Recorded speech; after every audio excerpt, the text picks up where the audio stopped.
Northland nonprofit is providing a home away from home for families who must travel hundreds of miles to seek medical treatment for their children. Northern News Now's Taryn Simmons spoke to a woman about how important the Ronald McDonald House has been for her family. Now community support helps them focus on healing.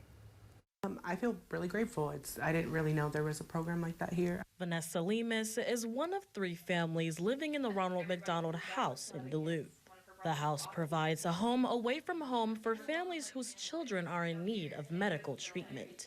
Lemus, who lives on the Iron Range, whose son Thiago, just a few days old, was born premature. She says the Ronald McDonald House allows her to stay close to her newborn baby.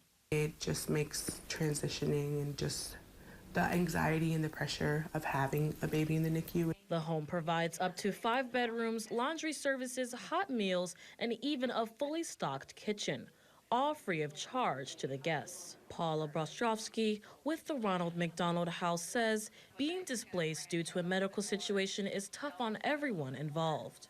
You really don't understand how important it is until you're either in the shoes where you need to stay here or you know somebody personally that needs to stay here. Brostrovsky says that comfort for families is the Ronald McDonald mission.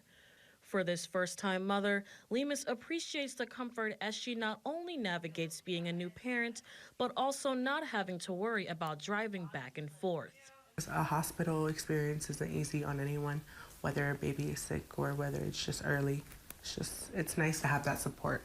Alleviating stress for families going through a very difficult transition in their lives.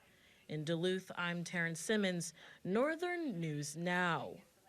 And if you'd like to help donate to the Ronald McDonald House, McDonald's is currently hosting its annual Shamrock Shake fundraiser. 25 cents from each Shamrock Shake sold during the month of March will help families stay there for free.